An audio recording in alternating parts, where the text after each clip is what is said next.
Hi there, welcome to a timeless message. Let's see what we need to talk about. We had 2 fly out, 3. Yay. Oh, wow. We have a new moon. A new start is coming. A super moon. Emotions are running high. And we have a full moon in Capricorn. The end of a tough cycle approaches. So if you're watching this as it comes out, I think there is a full moon happening on the 6th or the 7th of October, which is in Aries. And I think it's a super moon. Don't quote me on it. I'm not 100% sure. Whether you're watching it as it comes out or you're finding this as it finds you, because this is a timeless general reading, I think emotions are running high as something comes to an end and something new comes in, right? It's this crossover point, I think, that you're at, in between the stages, in between parts of your life, versions of your life. And I'm gonna find out for you what has ended, what I'm sensing, because look, these 3 cards, it's almost like there is a timeline to this. There is a plot in it. We first have this end of a tough cycle, coming with emotions running really high, right? As this comes to a conclusion. And what is then at the other end but a new moon, a new beginning, the opposite happening. Okay, ooh, I'm so curious. I want to find out. I'm feeling called to kind of look into what this tough cycle was, how the emotions are running high right now, and what the new start is. So we're gonna do a bit of a timeline reading. We're gonna just get you some cards. So give me a minute to get some. If you feel like you wanna fast forward, feel free to do that. Oops, we already got a bunch of cards. Okay, we have how many cards? Oh, that's a lot. 2, 4, 6. We got 8 cards, and I'm just gonna put them down as feels right and see what comes out. Okay, so you 2 are gonna go on top. Oh, interesting. I love this spread. The color scheme is really nice. I wish you could see, but for that I need to do the readings where you actually see my hands, and that's a bit more time consuming, and also less connective, right? You don't actually see me, but what I'm seeing here, connected to the end of a tough cycle, we have the 10 of Wands and the 3 of Cups in reverse. The 10 of Wands shows there's something had to come to an end or was pushed to a limit. Here we have the otter. It's an otter, right? The guys who make dams. So there is this, really, the momentum that is being held. There is energy that is being in some way stored. And once it releases, it will be a flood. It will be such a huge thing, which makes sense if then the emotions, the water is running higher than usual in the now. With the 3 of Cups in reverse, this could have been something in relation to people, you know, very specifically to people, to your surroundings, your social circles, specifically friends. 3 of Cups normally depicts a group of friends celebrating.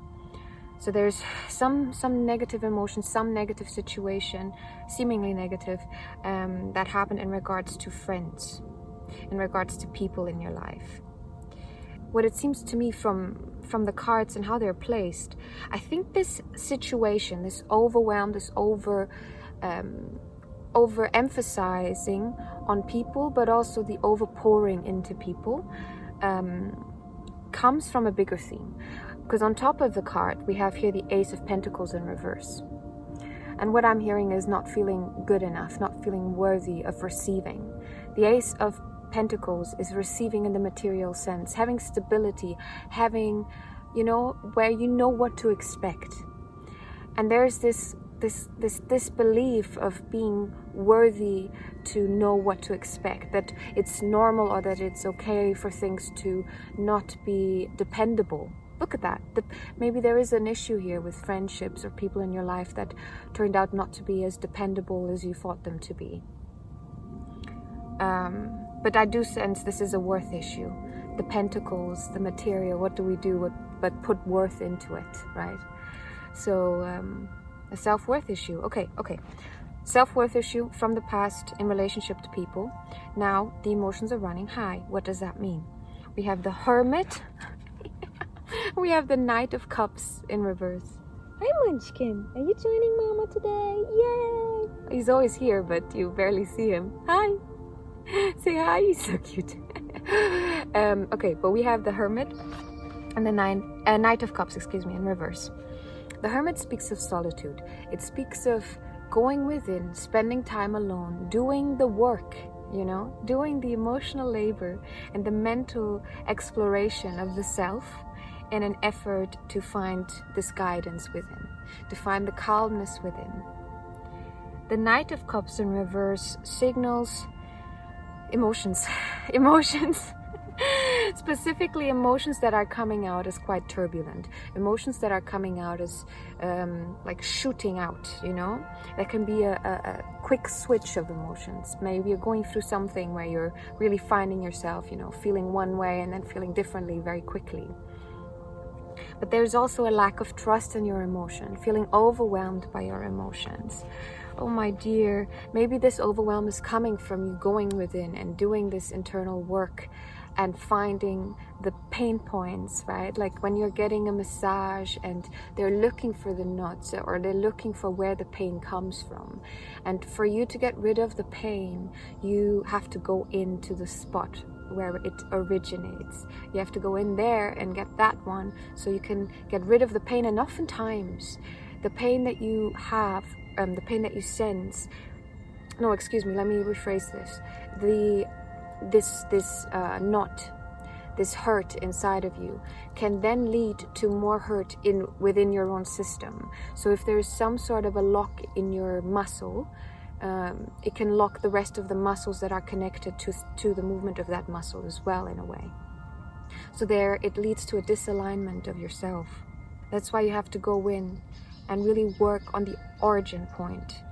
Get that, and it can fix not just one thing, but it can fix a lot of things, especially if you're able to go really deep into really trying to get as close as you can to why you are sensing the emotions that you're going through. Like, why are you going through what you're going through?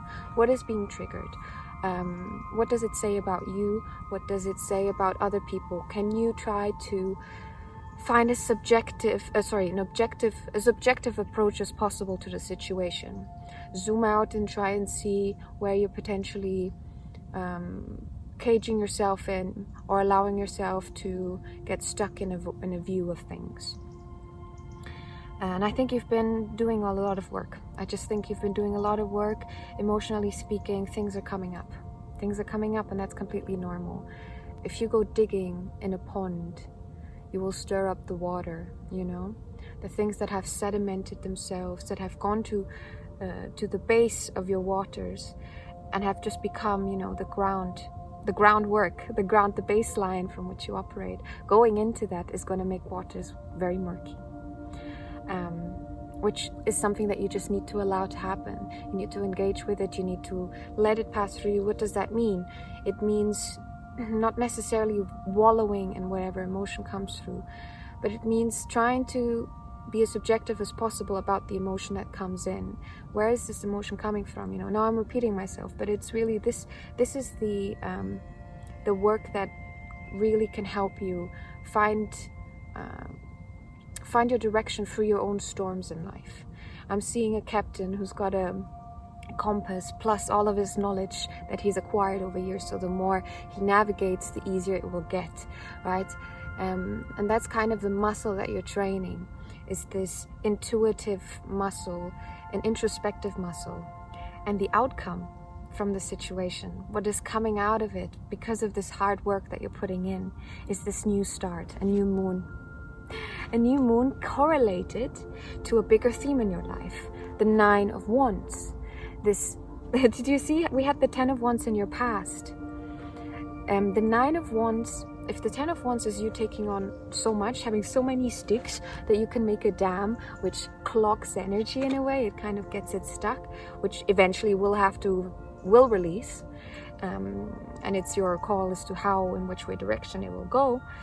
But the 9 of Wands is already getting to a place of this overwhelm.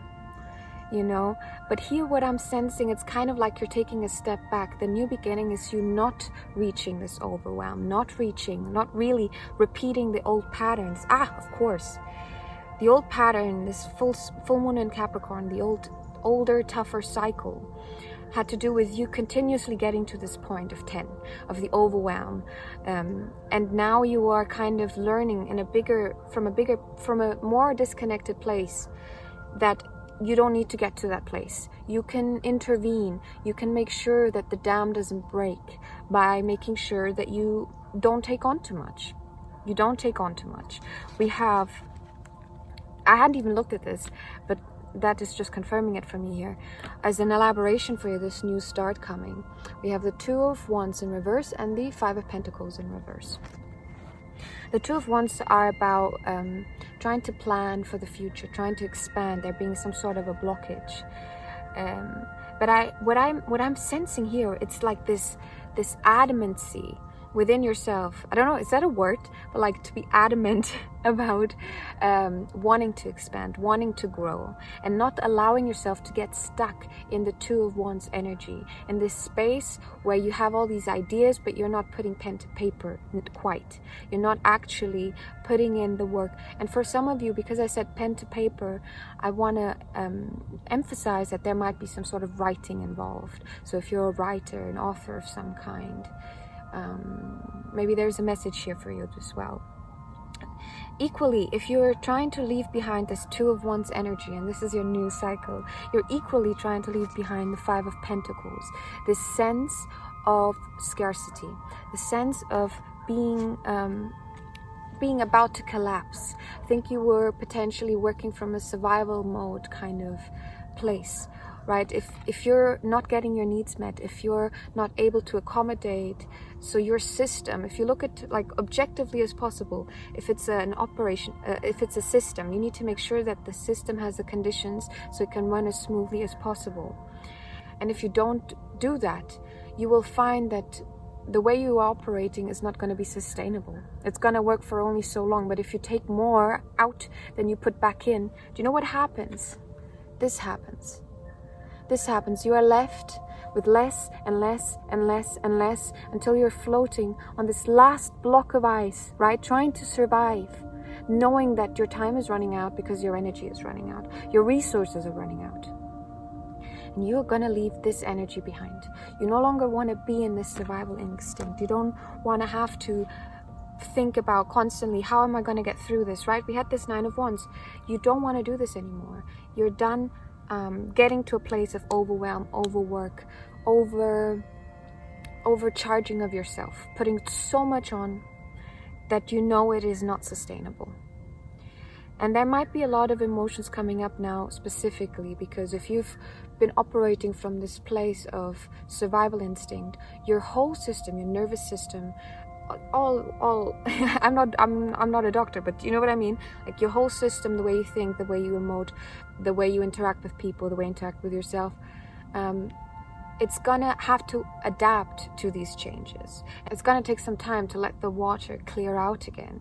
Remember, we were going into the sediments of our emotions. What does that do but rile up dirt, but make the water muddy?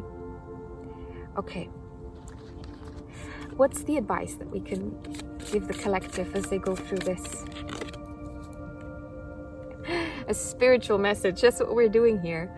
So maybe this is a confirmation to trust that you are on the right path, to trust that by you connecting with the spiritual aspects of existence, questioning the things, going behind the mask of things, but trying to get a glimpse of the truth, because we cannot actually see it. We can't, but we can try and get as close to as possible, like a graph in maths, where it's like just going towards zero, but it never actually touches it. Okay, and trusting in that, trusting in that. Okay, but what else for guidance? Fears. Look at your fears. Allow these fears to be your guide as well. We had the Hermit in the now, right? Your fears are trying to show you where it hurts. They're trying to show you your pain points, for you to go into that. You can work on singular fears But if you find you have 10 different things that you're scared of, the question is then to ask, what is ultimately scaring me? You know, try to get as close to it as possible to alleviate as much pain as possible. One more from here, please. Mirror effect. What I'm getting here is, as you do this work, you will find that the people around you might be starting to do this work, or that you inspire people with your outlook. And if not, what you will find is that the life you build for yourself, the people you surround yourself with, are going to start being these kind of people. So there might be a falling away from people. Of course, we had this situation, right, with the friend group, in general, your social circles. So there could be a falling away of people. But this falling away is also from a place for there to be space for people to come into your life that are able to mirror this and that do mirror this. Okay. Alrighty. One more for guidance. One more, please. I hope you guys are doing well. Oh, there we go. Your guidance, the King of Cups in reverse. I find it interesting that it came out in reverse. The King of Cups is the master of the emotions, the master of understanding. If I want to do this in the little point that I have of my emotions, then that's going to be the consequence. So he plans ahead and he understands where to put his energy, where to take it back. It coming out in reverse, though, I think the emphasis here as a guidance is to allow yourself to maybe not be a master of emotions quite yet. To give yourself, the compassion and the space. The compassion and the space. There is so much, I think you put so much pressure on yourself to be perfect. Why is that coming through? But to be perfect, to be as emotionally balanced as you can be, you really, I think, put a lot of value onto that in your life. And there is this need for acceptance that it's okay to not always be balanced. It's okay for your emotions to come up. See how that can be useful to you. Remember the metaphor of the water. If you're going deep into yourself, you're going to be riling up stuff. So that will ultimately lead to you feeling emotions, going through difficult times.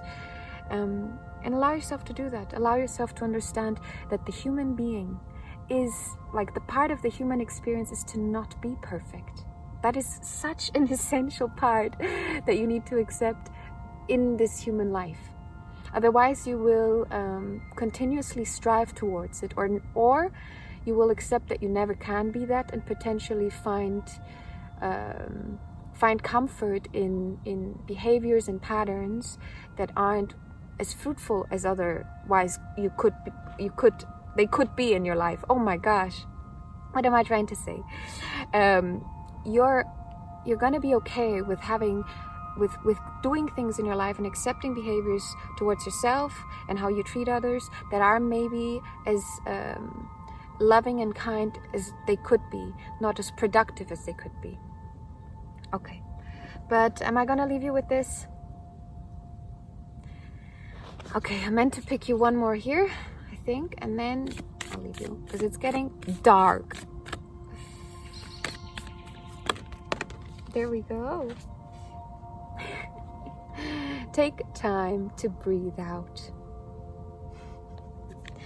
Yeah, take time to breathe out. Take time to allow yourself for your emotions to settle, for this new start to come in.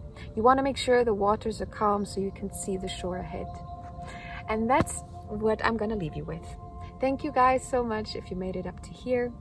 Feel free to check out my other stuff. Maybe you want to subscribe. That would be lovely. And I'll see you very, very soon. Bye-bye.